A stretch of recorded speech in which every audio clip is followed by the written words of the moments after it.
Welcome to the Sports Motivation Podcast. This is Niyi Sobo, former NFL running back, now mindset coach, teaching you to be supremely confident, fearless, infinitely prepared, and consistently dominating under pressure. So listen up, take notes. Let's get into it. Welcome to the Sports Motivation Podcast. It's your host, Niyi Sobo. For those of you tuning in for the first time, you chose a good day to pop in. And for those of you who have been loyal since day one, I'd like to give a special shout out to Courtney. Courtney was actually a part of one of my courses about a year ago, and also has just been, just super loyal. And I feel her energy throughout. On the IG, she sent me an email. I think it was a couple weeks ago. And I'm not a dude who cries a lot. My eyes actually welled up. So thank you, Courtney, for that. I want to dedicate this episode to you. And as I know, you are in a very unique stage right now where you're building your dream, as a lot of us are, but in that stage where you're really planting the seeds and really waiting for it to sprout up. So this is dedicated to Courtney. Now, you guys know my story a little bit. I played in the NFL, and I don't know if it's unique or not. I grew up not watching football. So soccer family, 7th grade, decided to go all in, and I just loved the sport. So I wasn't necessarily someone who was like, oh, I'm going to go to the league and buy my mom a house type of thing. It was more so I just loved to play ball, and I had a dream to play ball. And, I still remember, there's a lot of different steps of, my dream, from going to Oregon State, being a walk-on there, not really having it go the way that I wanted. And then, of course, going to Portland State, where I was supposed to play more, and then having an All-American in front of me, to, him getting hurt, and then me, taking the baton and running with it, so to speak. And then, of course, getting a call from New Orleans when I'm at my apartment with my family celebrating my niece's birthday. And getting that call from the coach saying I was going to be playing in New Orleans, and that surreal feeling, stepping into the locker room for the first time, seeing a jersey with my name on it, seeing a helmet, with my name on a little tape in the back. It was incredible. And I remember, so when the season first started as a rookie, I was not on the roster. I was on the practice squad, which means basically you're kind of like a reserve. You don't get paid as much, but you still get paid pretty good money, relatively speaking. But, relatively speaking to what you'd be doing if you, working at a quote unquote regular job, but you're not on the roster. And so I remember we go to the games, though. So these are the guys sometimes you see on the sideline with the hats on, and, you might think they're hurt or something. A lot of those guys are just practice squad players. So they're basically like reserves. And so I was that for the first 3 weeks of the season. And I remember, can't remember which game it was, but it was an away game. I wasn't at the away game, and I was watching the game at my house. And then at this point, my sons were out there living with me and their mom at the time in New Orleans. And we went and got something to eat from Sonic's at the Sonic's drive-thru. So Sonic's is like fast food, I actually think it's pretty good fast food, but we went to Sonic's and we like to get the slushies or whatever. So anyway, we're at Sonic's in the drive-thru, and I was listening to the radio and listening to the sports on the radio, and they were kind of breaking down the game, and they were like, yeah, fullback Carney got hurt, so it looks like Ola Niyi Shabomahin, and he just slaughtered my name, is going to be playing next week, or he's next up. He's the the backup fullback. And I was like, oh shit.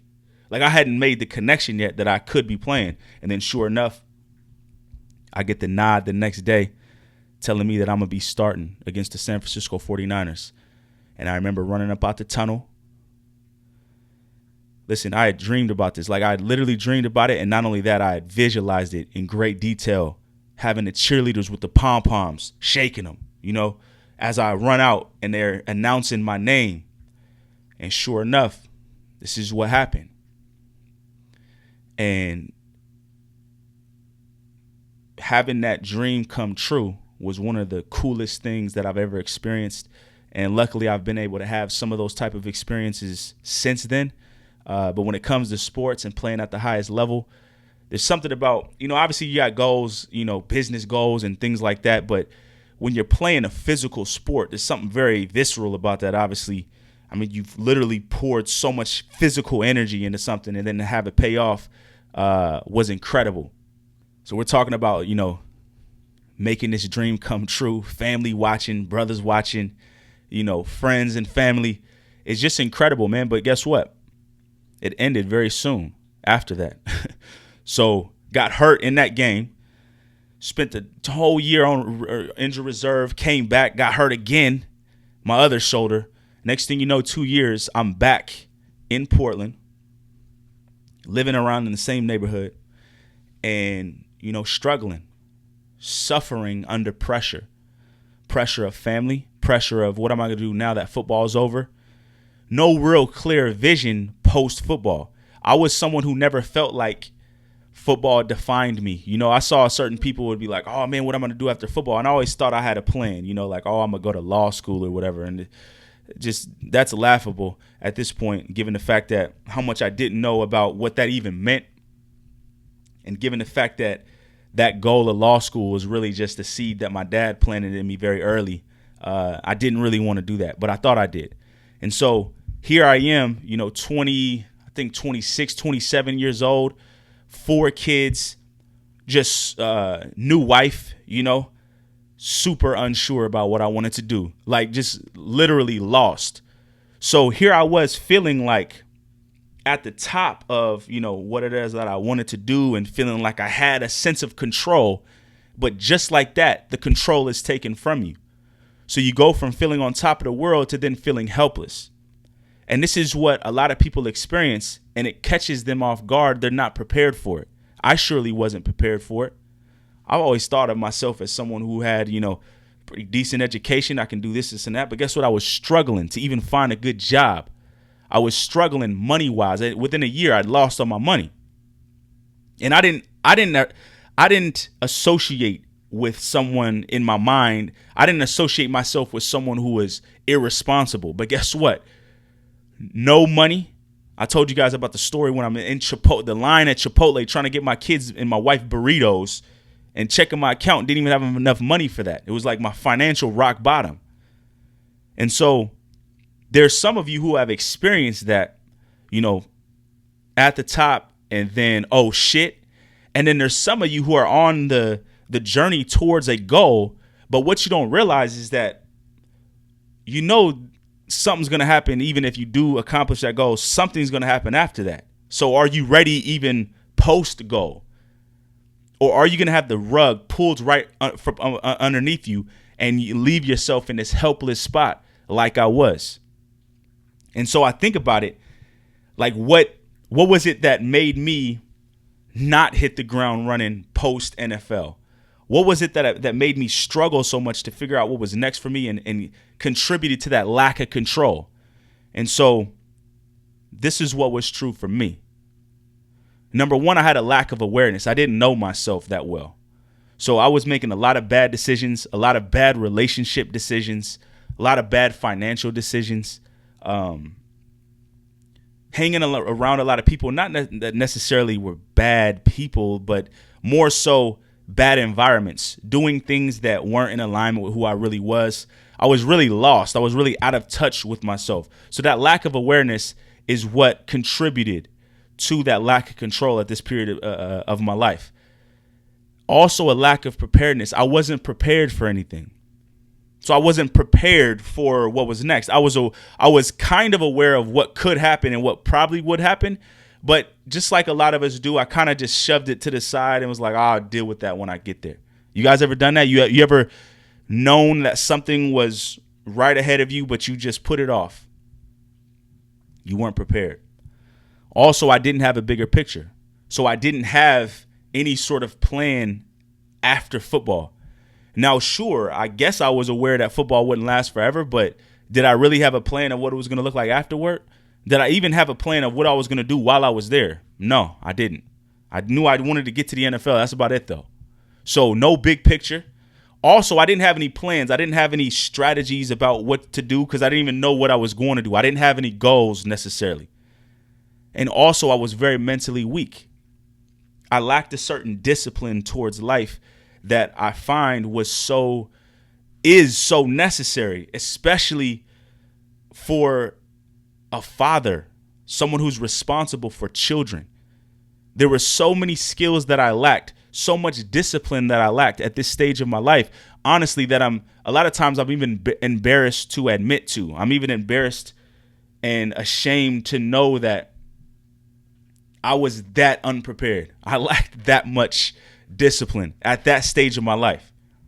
And it's one of the reasons why I'm so passionate about what I teach my children now, because I do not want them to have that. And so I lacked control. I did not have control over my life, and life had me in a headlock, and I was gasping for air. It's almost like somebody who doesn't know how to swim being dropped in the ocean, and you're gasping and you're doing your best just to tread water, but you're burning energy like nobody's business, and it's tough. And that's what it is like for a lot of people, even maybe you right now listening, or you're in for that at some point. Because things are not always going to be going well. You might reach the goal, you might not. What after that? I had no financial plan. I had no passion or purpose really outside of football, but football now was done. And I was bitter towards football. I couldn't even watch it. I remember watching the Super Bowl, and the Saints won the Super Bowl in that year that I was released. And I watched it at this party with some fraternity brothers. And I remember watching it, man, and they were all celebrating. I was legitimately emotional, like from a sad standpoint. I was also kind of happy too. I saw some people that I really cared about, winning. But honestly, I was bitter. It was tough for me to watch. I didn't have any, no passion or purpose. I didn't have any vision for my family. I couldn't tell my wife, I couldn't tell my children, listen, this is what we're building. This is what we're going towards. This is what it's going to look like. This is what we need to prepare for. This is what I'm doing. This is what it's all going to look like. I had none of that. 26, 27, not until 28 did really start getting clear. No backbone in my relationship. Just totally unaware. And honestly, I was unhappy. Now, unhappy looks a certain way for all of us, and we all have our own standards for what happiness looks like. But I could not stand where I was at. I didn't like the idea of being like everybody else and having to go get a job. But at the same time, I didn't know where to start. I didn't know what to do, and I didn't feel like I had a lot of room to really figure things out. Remember, my money was all the way down. I had to get a job now. Wife has to work. 4 kids, living in a 2-bedroom apartment. So it's like I got to figure this shit out on the go while I'm surviving. You see, some of us can be in a situation where, if you're right now, even living with your parents, or you got some sort of cushion behind you. I didn't have that. So not at that point in my life. When I was 18, I was out the house, and my dad made it very clear, you're out the house. So I remember when I transferred from Oregon State to Portland State, I lived with my parents for about 2 or 3 weeks while I was finding an apartment. And my dad made it very clear that, he was ready to have me out pretty much. 2 or 3 weeks, like legit. So I didn't have any sort of cushion. So it was straight survival. But because I knew I didn't want to just survive, I also had to go and get it as well at the same time. This is the stage that I was at. So for me, I had to wake up to that reality. And so during that time, I was doing some training on the side of my job. And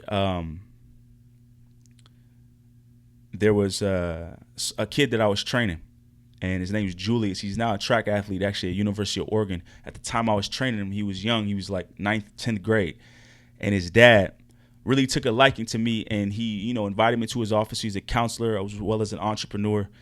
And he was somebody who was very, very in tune. Like, when you meet someone and just a highly aware individual who radiates a certain confidence and leadership, that's very rare. That when you see, you kind of like, man, like what's that dude on? I'm trying to get what he's on. And he would take me to his office, and he would teach me things. He would introduce me to books. He would sit me down and have me watch videos. He'd be like, watch this. And he would leave. And he would have me watch it. And then he would ask me questions about it. And he did this like really because he saw something in me, and he wanted to invest in me. And he knew the power of the things that he was teaching me and what it could do to me. And that was the person who planted those seeds in me and started to wake me up, if you will. And so with these new ideas and concepts, I took them and applied them to my next goal. I said, you know what? Why not be a firefighter? That was what my idea of success was at that point, having some financial security, having a good job, quote unquote. This is what people were telling me, and I bought it, right? And I applied what he taught me. I applied the law of attraction. I applied goal setting, having a strategy, having a plan, building myself, basically preparing myself from a mental standpoint to receive the goal. All of these things that I now teach, he was teaching me all these things, and it worked. I got the job as a firefighter. But what was funny, not too long after having that job, I very quickly realized, as I exposed myself to new information, new knowledge, this is not really about to do what I thought it was going to do. I started getting my checks, and I was looking at them like, okay, this is a lot more than what I got before, but what am I supposed to do with this? Remember, I had gotten NFL money already at that time, so I had been exposed to some money. So I'm looking at this like, hold on, so this is what I'm supposed to believe is good money now? I'm supposed to take care of my family of 7 at this point with this? I got to wait how many years until I get another raise? And the raise is going to be what? And I got to work how long? At this point, my marriage was on the brink. As a firefighter, you're working 1 day on, 2 days off. So I'm basically gone. I'm spending the night somewhere else 33% of the time. And I'm saying, how am I supposed to make this work? So it was while I was a firefighter that I began plotting my escape. Because even though I thought I was in control once I got that job, it was an illusion. It was an illusion. So I realized I'm not going to be financially free here. That's a damn lie. So the standards that people were telling me that, I could have, that could, you could be retired by your 55. 55? 50. So I'm going to be working as a firefighter till 55, and I'm going to have how much when I'm done? And that's going to allow me to live what lifestyle? And I'm going to put how many years in? That I didn't like the sound of that. And everyone has different standards is what I realized. And I didn't know my own. I wasn't even in control of my own standard. I didn't even create my standard. I had allowed other people to say, yeah, this is good for you. You should do that. And I bought it. And I was out of control because I was living by someone else's plans, someone else's ideas of what success was, someone else's values, someone else's standards. And I disguised it well for a while. But after a while, it was, the amount of knowledge that I was pouring into my brain, I couldn't ignore it. I was too awake at this point. I was wide awake. My eyes were open. Oh, hell no. So then I began to plot my escape in the firehouse while I was a firefighter. I'm Not You was born in the firehouse. So some things that I did. Number one, I immersed myself in new learning and new knowledge and focus. I focused so intently on what I was doing. I immersed. So we're talking all outside of when I would work out and listen to music. I'm not really a big fan of listening to audiobooks while I'm working out. I would listen to music. I would listen to audiobooks. I would read books. I always kept a book in my back pocket, kept reading everywhere, at home, at work, immersing myself, like literally baptizing myself in new knowledge and soaking in it, marinating in it, like the way you do a steak or some chicken wings or some shit when you're getting ready to grill them, sitting in there, soaking in there, new knowledge, deleting everything else, like not paying attention to shit else. I eliminated almost all outside influence. I have a friend, I saw him not too long ago. He's like, remember that time during that period of time and you were he said I was in a cave. It was blackout season. No one see me. I was in a cave. I'm not talking to people. I'm not calling people. I'm not going to parties. I'm not going to clubs. I'm not doing no bullshit. I'm completely locked in, learning, planning, crafting schemes, all of that shit. I defined my process. I spent time on this, staying up late at the firehouse, because that was some of the time where I had the most alone time, quote unquote, quiet time, if you will, especially when I was working at smaller stations that didn't have a lot of calls. I would lock myself in my room and craft my shit out. Identify my vision clearly. What it's going to look like. Okay, this is what I want this to look like that. Okay, I could have it like this. This is where I want to live. This is how much money I want to be making. This is what I want to be doing. Boom, boom, boom. This is the type of relationship I want to have. This is how I want to be with my children. This is how I want my business to look. This is how big I want to be. This is how I want my message to look like. We're talking about big questions, crafting this shit. Spent time on it. A lot of people don't spend time on this. They think goal setting is like, oh, I want to live in a nice house and make the. No, you got to get clear. Like, most of you are not really clear what clarity really looks like. It's foreign to you. The type of shit you're dealing with still feels like a dream. You should have your goals and your vision mapped out so clear it doesn't feel like a dream. It feels like, okay, this is what we're doing. I see it. It's already done. And I'm not saying that in no like, oh, confident type of way. Like, you actually see it. It's so clear to you. You've painted such a vivid picture. It's clear to you. This is what I was doing in the firehouse. I established routines and structures to my life.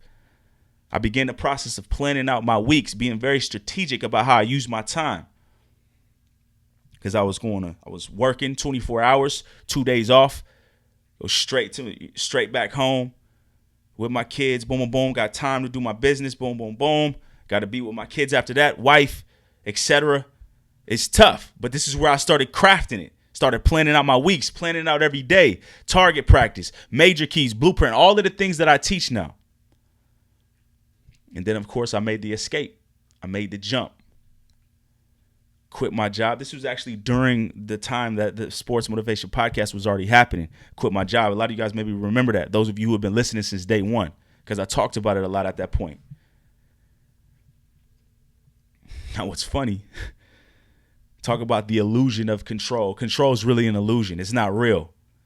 So once I made the jump, now I was confident when I made the jump. I was a little scared, but I was confident. I felt like, all right, I'd been earning a certain amount of money up until this point to replace my income, boom, boom, boom. But guess what? Right when I made the jump, right when I quit my job, guess what? It exposed me now to even more vulnerabilities. Different levels of illusion now of control. Now I'm realizing, oh, shit. I thought I was really doing it as an entrepreneur. I don't know nothing. I didn't know anything. Not nearly as much as I needed to. And it exposed me. So more out of control. Almost divorced my wife. It's like our relationship was horrible at this time. Just really rocky. Almost hit rock bottom pretty much rock bottom financially. Down to my last few thousand, literally. Learned even more though. Locked myself in my office. I remember, making my first course. So 2 courses. And one of them was a refund. So it was really 1 course. Feeling like I want to cry. Literally. Like not knowing what to do, but learning. Trying to figure out how to set up my website. Trying to figure out how to set this up. Boom, boom, boom. Implemented at an even more aggressive rate. Locked myself in my office, learning the sales system, figuring out how to sell, figuring out how to do this, how to package my product and services, how to market them, how to do all of the things that you have to do, right? That I'm learning how to do. Establish even new standards. And man, this is how I want to do it. This is what type of person I am. This is when I wake up. This is how I live my life. Challenge even more old standards. Fuck that. This amount of money ain't cool for me no more. Let's double down. Let's triple up. Let's quadruple up. Elevate it. And then, of course, that led to more momentum, leads to where we are now. 6 million downloads later on the podcast. Over $1 million in revenue from coaching alone. We haven't put $1 into paid advertising. All of the entire I'm Not You empire has been built 100% organic through the podcast. Only now are we starting to really focus on the next levels. And I'm not necessarily proud of that, but there's a part of me that is, from a standpoint of this is organic. This shit grew off of the strength of the vision and the purpose behind what we're doing.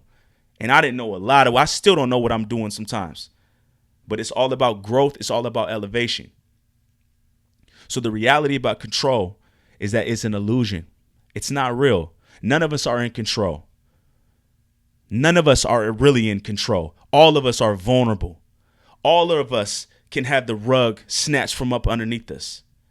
All of us can die today as a result of things that we have no control over. Absolutely none. And we see examples of it every day. Some of you live in areas that have been hit by hurricanes, floods, sicknesses, disease, deaths in the family. Come on, nobody's exempt. No one's exempt. So when I talk about control, it's all an illusion. It's in your mind. But your job is to create the illusion of control. That feeling, and you know the feeling because you also know the opposite. The feeling of control is knowing who you are, knowing what you stand for, knowing your values, like what you stand for. Like, what do you stand for?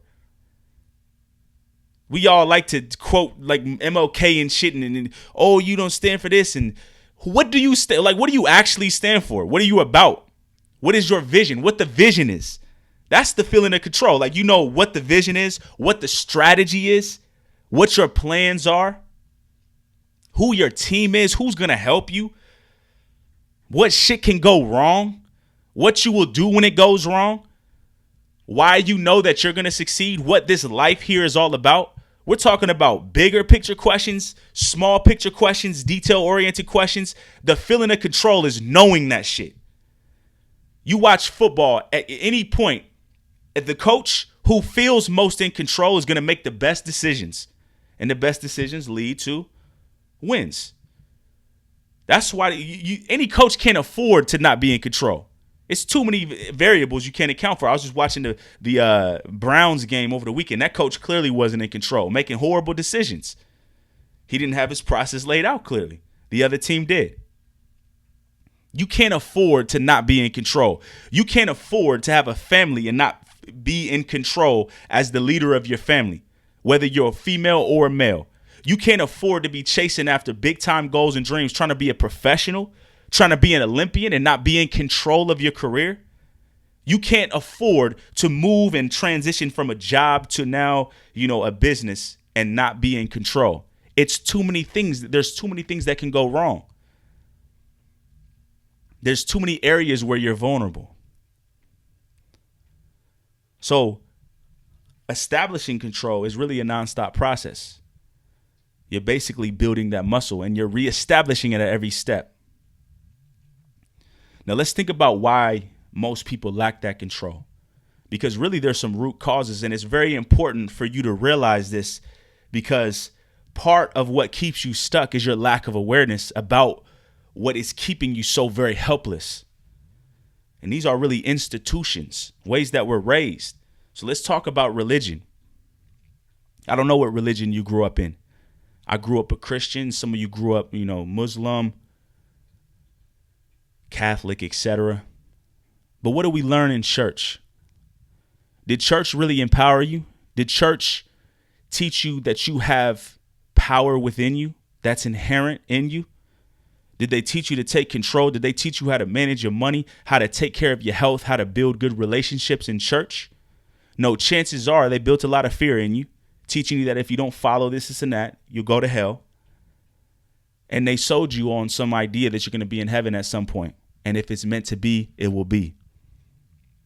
Isn't this the type of stuff you heard in church? You heard about things like God's grace. You heard about things like, just let go and let God. What does that mean?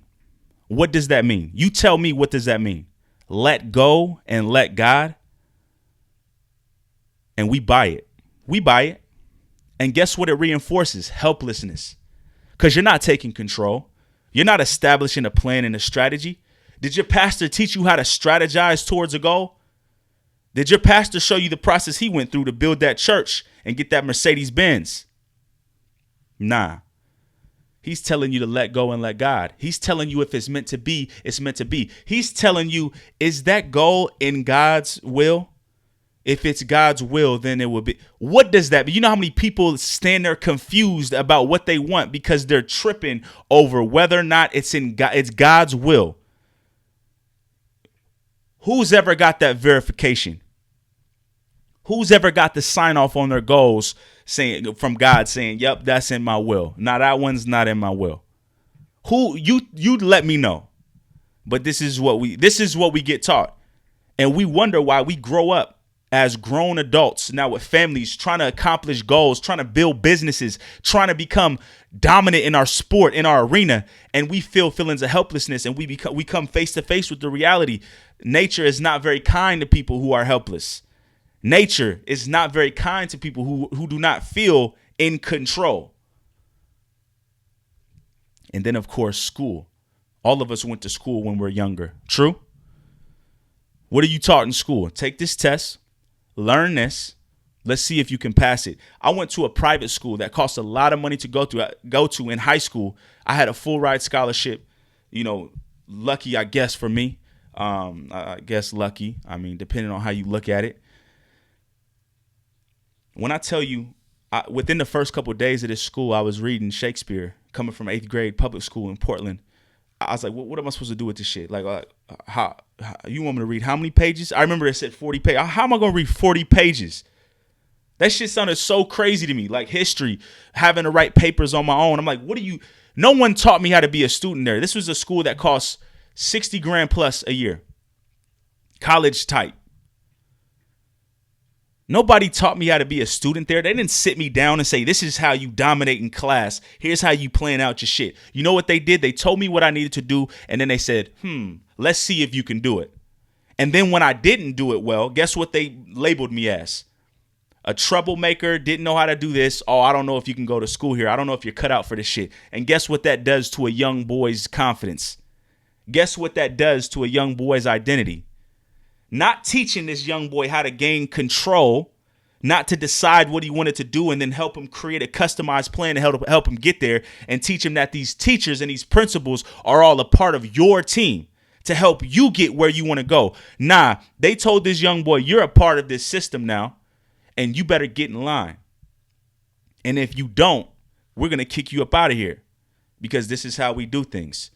They didn't tell me what the big picture was. They didn't help me establish my big picture. They didn't teach me anything about how to deal with my hormones and how to deal with women and what to do, what not to do, what this leads to, what this doesn't lead to. None of that was talked about at this private school that costs 60 grand plus to go to. So only imagine what they do at the public schools. What'd you learn? What did you learn? You're taught that if you're smart, if you know the answers, you're dumb if you don't. You're good if you get results, you're bad if you don't. Mistakes are bad. Success is getting the result, getting it right, being correct. No emphasis on learning and growing. And I know there's some schools now that are trying to implement all of this shit, but guess what? It's too late. The infrastructure is already established. The culture is already established. So even if you got a teacher over here trying to teach you about some growth mindset, it's in one ear, out the other. The culture has been established. It's too strong. No exposure to reality. Those of you who went to college, when you were in college, you thought you were really independent, huh? You're not independent. You basically, you got a new set of parents now. You living in a dorm. You're not paying no bills. You're not really managing your own money. Some of you are. Most of you are not. Most of you are exiting college 4 years older than you were in high school with no more exposure to reality. Except for, some more parties and shit. Maybe you learned how to manage your time. I know I didn't in college. I had to figure that out. Maybe you learned how to eat right. I know I didn't. I had no idea what to eat. I had no idea what to do. I had no idea. No one taught me. No one taught me in college either. And let's not stop at school. Let's talk about sports. You see how many of these athletes go broke? Go broke when they're done. Myself included. But I'm talking about athletes who make millions. Imagine making 30, 40, 60, 100, 200, 300 million dollars and going broke. You tell me, when you were in 7th grade, did they teach you how to manage your career, how to be the CEO of your career? Or did they just teach you to do whatever you got to do in practice? Did they teach you how to be on time? Did they teach you how to create your own training regimens? Did they teach you how to eat? Did they teach you how to grocery shop? One of the first, the first camp, if you will, that I did as an entrepreneur is called Pro Squad, and I did these 6-week training camps for young high school football players because I realized they had no idea what they were doing. I taught them how to eat, taught them how to grocery shop, taught them all this shit I was learning as a pro, but nobody taught me that before. So sports doesn't do a good job either. The culture of sports doesn't do a good job of putting athletes in a position of power. How many boxers over there getting screwed over by, bad managers? Are you taught how to read people? How to be the CEO of your own career and put the right pieces in place? You're not taught that. And it's unfortunate, leaving you in a position of helplessness, not control. So while you can ball, while you can fight, you have no idea what the fuck you're doing outside of that. And it's really unfortunate because so much happens outside of that.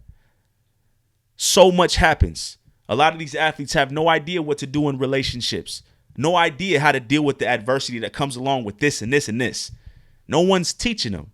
You're lucky if you got somebody teaching you, but the infrastructure is not set up for that. We're not taught the business of our sport.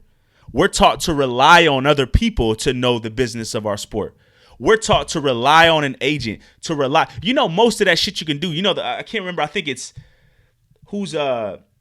there's an athlete in the NBA whose mom is their agent. It's not that hard, right? We right now homeschool all 4 of our children. It's not that hard, right? But we're taught we can't do it better. You know how many people that I talk to about homeschool and they give me this bullshit about, well, how are you going to do? It's not that hard, right? You can figure it out. But we're taught we can't figure it out. Somebody else is better. Somebody else is supposed to do that for us. We can't afford this. We cannot afford this. You know what else reinforces this? Self-help. And a lot of you listening, you read the books, you listen to the podcast, you hear that bullshit. Law of attraction. I believe in the law of attraction, but guess how it's taught? Oh, you just define what you want and feel good about that shit. Go on YouTube right now and search for all these little bullshit ass gurus talking with some flowery music going on in the background, making you feel like an angel. It's a bunch of bullshit. Motivation, inspiration, all of this. It's reinforcing, you're going to feel good. It's going to feel good all the time. They're not teaching you how to deal with pain. They're not teaching you how to diagnose pain. They're not teaching you how to make hard decisions, how to have tough conversations, because that's what's happening outside of that 30 minutes that you're watching that YouTube. That's what's happening. Tough shit, jungle type shit. Am I lying? You tell me. Or are you walking around floating on clouds, feeling good, attracting positive energy in your life? Or you're dealing with some difficult people. You're dealing with some people that got issues. Most people got issues. The amount of people, it's like 40-something% of Americans got like fucking mental illness. People walking around not even on medication that need to be on medication. Fucked up in the head. 40% or some shit like that. I don't have the stats right ahead of me, but you look it up. Google it. But we're taught, just think positive. It's a bunch of bullshit. And they're teaching you to be reliant on some bullshit. They're not teaching you to take control and establish goals and learn how to diagnose shit. They're teaching you to let go. Let go. And you wonder why you have no control. You wonder why you're not moving fast enough. You wonder why you keep getting frustrated. You're wondering why you're lazy and you can't follow through. You're wondering why you have anxiety and you don't know where it's coming from, and you got to take medication, and and you keep telling yourself this bullshit about what it is. It's possible to feel good in the midst of chaos, right? It's possible to feel in control even when everything around you is fucked up. It's possible. It's possible because your favorite athletes do it in the game. Let's use the sports. It's possible to be down by 15 and still feel like a fucking G as you come back from behind. It's possible to be down 28-3 in the Super Bowl and come back and win that shit. Just ask Tom Brady. It's possible. But most of us are not even shown what that really looks like, because what we see is, what's really possible is we could be living and feeling good all day. That's not what I'm talking about. I'm talking about feeling focused, feeling energized, feeling in control, feeling like you know what the fuck you're doing on a day-to-day. Feeling like you're confident even if shit goes wrong, you'll bounce back. Feeling confident in having to start from scratch. Because some of you aren't going to reach your goal. What you going to do after that? Some of you will reach your goal. What you going to do after that? Are you going to contemplate and reminisce on all the shit you created? Or are you going to create some new shit? How are you going to create new shit if you don't know how you did it? How you can create new shit if you don't have the habits, systems, mindset, infrastructure to support some new shit? So I'm going to show you over this next 3 weeks, I'm going to be showing you what it looks like to be in control. I'm going to show you in great detail. I'm going to break down several qualities and traits,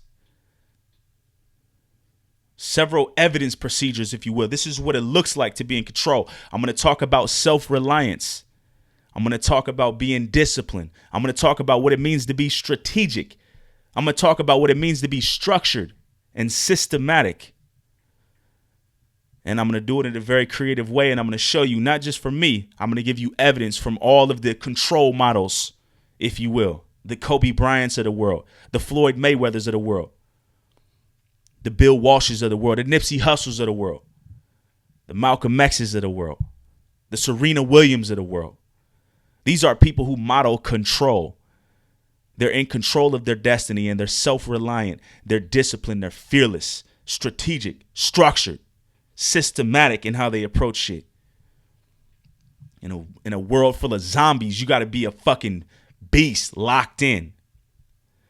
And then, of course, when we end it, I'm going to show you how to put it all together in a system, a complete control system so that you can be in control. So because if you want to create the type of momentum that you actually desire to create, you know it's not going to be easy, right? You know it's not going to be simple, right? It's going to be complex. But your ability to deal with the complexity and make this level of complexity seem easy and then move on to the next level of complexity and make that shit look easy. And if you took math, at some point you were at arithmetic and then you had to go to division, right? Or you had addition and subtraction. Then that seemed easy. Then you went to division, long division. That shit seemed complex, right? Then you master that. Your ability to graduate your levels of complexity will determine how far you go in this life, how much of a master you really become. You can be a little bullshit entrepreneur making a few thousand here and there, or you're going to be a fucking beast systematically bringing in millions. That's what you want to do, right? So it's going to get complex. That means you have to snatch control. You have to be greedy with that shit. And I don't mean controlling other people. I mean operating from an inner sense of control where nothing can rattle you.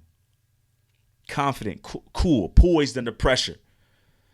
So I'm curious for you. I want you to meditate on these questions, and I want to see you guys on this next episode where we're going to break down what it looks like to be completely self-reliant. That's where we're going to start. But I want you to meditate on these questions. Right now, what are you 100% clear about? Is there anything that you're just super clear about? Or when I ask that question, are you struggling to find out? What do you know? Like, I'm clear about this shit. Whether it's a value, whether it's some goals, a vision, something. What are you 100% clear about? And then ask yourself, what areas of your life have absolutely no plan, no structure, completely vacant? It's like an empty room, an empty house. Rats running around that shit. Open beer bottles and bums been breaking in that shit, living in there. What areas of your life look like that? How helpless do you feel on a day-to-day? Ask yourself, be honest. What vices do you run to when you have no control? Are you the person who's lazy, sleeping all day? Are you the person who's on your phone all day? Are you the person who's overtraining so much so that you're harming yourself? Are you someone who actually has like a legitimate disorder, eating disorder? Are you someone who is addicted to some form of drug, sex, food? What's the vice that you have no control over and is robbing you of your results and your discipline? How much do you trust yourself? Be honest. How much do you trust yourself to actually follow through and accomplish it on a day-to-day and follow through towards a goal? What would your life look like right now if you did have control? What would it feel like to you on a day-to-day? What type of things would you be doing differently if you had that control? What would actually having a strategy do for your focus and your discipline on a day-to-day? Think about that. Are you sold on the need for control? Because if you're not, I don't know what else to tell you. Good luck. I used to get upset, certain people call me a control freak. You fucking right, I'm a control freak. You damn right I'm a control freak. I like control. I like knowing what I got to do. I like knowing what I can do to get what I want. I like knowing how things are going to turn out.